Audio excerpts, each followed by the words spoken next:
This car feels very, very different from the last time you saw it. If you don't remember or you haven't seen that video yet, I bought this 1990 E34 530i from the UK, registered it, and have since done a lot of work to it.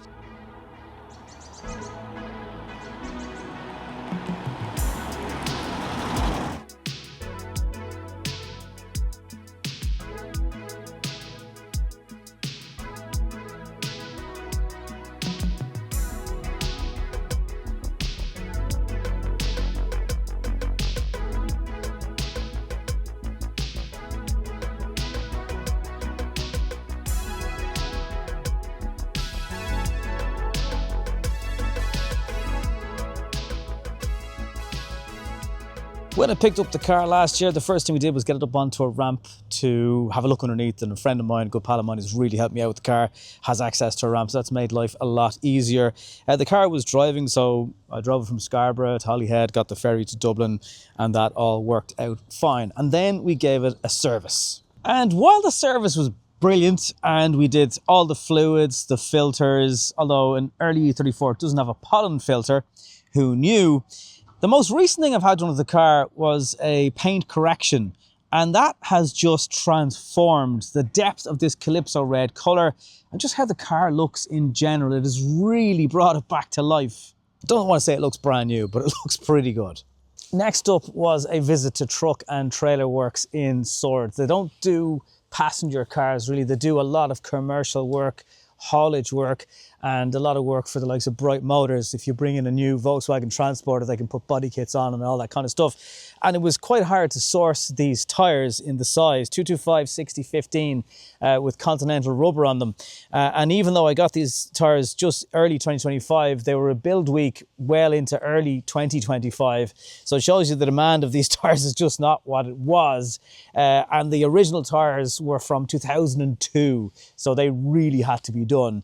And the car just started to drive so differently once they were on. And then it was the front of the car that needed some work. So the shocks were the original shocks, and I spent weeks looking for what was the original provider of the shocks on the E34 back in the day. That was from a company known as Sachs, and the only place I could find the genuine shocks that you were meant to get with this car when it was new was in a company in Cyprus. So they shipped them to me for less than €200 for the pair, because you always change both sides of the shock. So that was the next job done. The car actually passed an MOT in the UK with the exhaust in the condition it was in, but it wasn't right. It was old. In fact, I think it may have been the original exhaust because it had a BMW stamp on both sides of it. So again, eBay, less than €200 supplied from Berlin, and we fitted that here at home. I didn't even know until that point what exhaust putty was, but it's a thing, a real thing. The steering wheel in the car was the original steering wheel, and it was in pretty good condition. There was obviously a shine off it, but it was in keeping with the car. But I just really wanted an M-Tech 2. Now you can still buy these from BMW, from other German providers, but they're about €1,200 new, and they don't have an airbag, so it's slightly easier to fit, although it is still a two-tone horn. So this cost me, including customs, almost €800 from Ukraine. Now before you comment and tell me, well, there's people locally who can stitch these and refurbish them, yes, but I needed an actual wheel as well, because when the time comes to sell the car, and more on that later on, I want to be able to take this off and sell this, because for anybody with an E30 or an E34, it's just a beautiful steering wheel. It looks really, really nice. The gear knob, of course, was about 80 quid also on eBay. So it was just the little things that I wanted to refresh. The onboard computer works pretty well. The Pioneer radio still works, although the memory setting when you turn off the ignition to store the stations is gone. Now there is a Pioneer head unit that you can get. It's a modern one in the sense that it has links to Bluetooth. It has a USB charger where the cassette deck used to be. It looks like the cassette deck, and you can change the colors. If you have a Golf GTI, you can make it green. A BMW, you can make it orange. But it's not cheap. But unlike something from Blaupunkt, it's a genuine Pioneer head unit from Japan rather than a Chinese knockoff with whatever brand you're buying slapped on the front. A car of this age without an alarm or a mobilizer is a bit of a recipe for disaster. So that was next up on the list, and it has an immobilizer fitted, and without the fob, you can't start it. Something else that really bugs me was the condition of the inner light unit. They were cracked. They had moss and mold growing in them. The main headlights were fine. So 50 quid each on eBay. We fitted them. Bit of a rigmarole getting out the grill, but it was an okay job.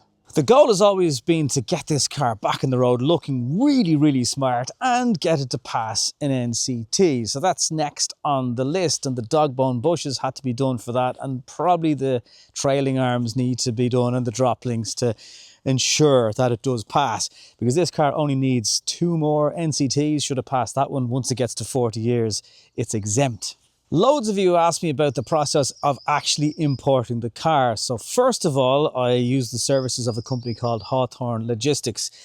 Importing a car to Ireland since Brexit is not as simple as it once was. There's a lot more paperwork. You pay customs, you pay VAT. One saving grace of a classic car, however, is you don't pay customs, you just pay the VAT.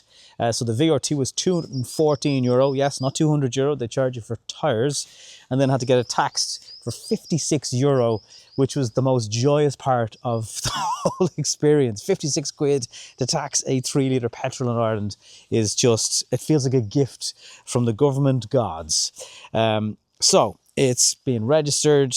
It was fairly straightforward. I arrived at the NCT centre one evening and I didn't have proof of my PPS number, and I said to them, I'm 10 minutes away, can I just drive home, bring it back? Oh no, we work off appointments. So that was a reschedule to VRT it.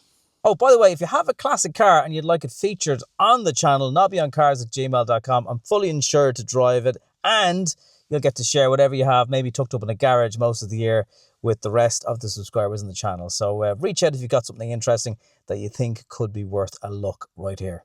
One other company that I really want to mention, and everything I'm talking about here has been paid for, I just think it's nice to pay it on and pay it forward. Only Plates is a company in the north side of Dublin, but they can deliver wherever you want. They do pressed metal plates. They do all kinds of fonts, 3D fonts if you like. But for me, I just wanted the pressed metal. I actually have one without the Ireland flag and the county because you don't need it from 1990 beyond. So I have white and just black font, but I actually think I like this setup. This car, I'm not just saying it, it has started every single time for me. It has not missed a beat in terms of reliability and what it should do. It's still tappity, and my dilemma here is, do I spend the money getting the cam changed on it? Would it be cheaper to just find another head somewhere? I think including labour and everything else, it's going to be well over €1,000. And for the value of the car, is it there? However, I know how silky smooth these cars can sound, and it does still sound nice and throaty, and there's a nice burble off the car since I changed the exhaust, but it's in the back of my head. Now, for some people, you might just say, I wouldn't bother, so let me know your thoughts. There is a cheaper kit that you can buy out there to do it. Mixed reports that some people will say, do not put anything but a BMW genuine set of parts into that car if you're doing that job. Equally though, like, it can be overkill. It's a 36-year-old car. It's not a concourse car. It's just fun to drive by people and see them pointing at it and looking at it on a car that really didn't cost an awful lot of money, but it's just such a rarity on Irish roads now that when people do spot it gleaming, it's like, look at that! These cars had 188 brake horsepower back in the day, so they're relatively quick for the time. It can certainly keep up in traffic. It's never a quick car either though. It's just a cruiser, a Sunday cruiser. Plenty of motorway miles to be munched still in her. It's not something you're going to be looking forward to, anticipating a load of twisty mountain roads in this. It's just not that kind of car. It delivers 19-20 miles to the gallon, and that's about as good as it gets in a 530i. And I suppose with that in mind, you can see why when the E39 530D became a thing, you can see why people went for that car, because it had loads of power. It was a little bit more easy on the wallet in terms of running costs. I did say in my initial video driving across the UK as well, but I was and still am staggered at how comfortable this car is. Okay, the wheels are only 15-inch, but you go over a ramp or a bad road and it just soaks up the bumps. And again, when we changed the shocks on the front of the car, that really did transform. Again, between that and the tyres, it helped an awful lot. And it's just lovely looking around, seeing needles, physical buttons, ashtrays, things that we don't obviously use anymore, but things that are a reminder of where we were with cars, and the fact that nothing in this thing beeps at you apart from when the clock strikes 12, which actually scared me the first time I heard it. I thought it was the Christmas tree light extravaganza about to kick off. It's just very, very refreshing with all the modern stuff not present. An absolute little trip down memory lane today, hopefully for you as well. Let me know what you think though of the bits that I've spoken about. I think it needs a bushing in the back. There's this kind of little just knocking noise going over bumps. That shouldn't be too big a fix. I know this thing could be a lot quieter just sitting idle. So that's the other thing. What do I do with that? But sunroof, double armrests, and loads of comfort. It is a fun little thing to cruise around in. I guess the big question is now, what do I do? Once it passes the NCT, it's hard to put an exact value on the car. I have put a lot of work, and so has my pal, into this thing. There's been money spent on it. Between the tyres, the exhaust, the steering wheel, that can be removed, the servicing, like the fuel filter. It's €13 for a Bosch fuel filter, and the dirt of what came out of it. And it's an often overlooked part when you're servicing a car. The Bosch spark plugs, we went for as OEM as we could get. But I only really have space for one car, and I love it. I'd nearly say I'm enjoying it more than the Porsche, because there's work I can do on it myself. There's never going to be a bill that pops up with this car that is a 911 type bill. But, you know, it's not a coupe, it's not a sports car, it's a very comfortable barge. And I totally get it for people who maybe had one of these back in the day, a parent had one back in the day, a friend's dad had one back in the day. There's a huge piece of nostalgia. This condition of this car in Ireland is probably fairly unique for the year. The mileage, it's 122,000 miles, which for a 36-year-old car, I don't think is too bad. So do I move it on? Do I sell it and upgrade to something else and keep the content of the older classic stuff going on the channel? Or do you tuck this away in a garage and see what happens with the values of it? I don't know, but please do get involved in the comments down below and let me know what you think of the E34. Thank you for coming with me this far in the video today, and I'll see you next time.